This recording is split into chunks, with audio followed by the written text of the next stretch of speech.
In front of me is NOKIA G42, and today I would like to show you how you can clean storage of this Nokia. First of all, you need to find an app called Files, and when you find it, click on it. Then tap on Clean at the bottom left corner and select Clean under Junk Files. Lastly, tap on Clear in the pop-up.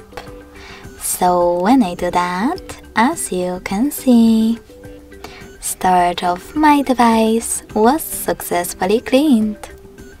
Thanks so much for watching. If you enjoyed this video, don't forget to leave a like, comment and subscribe.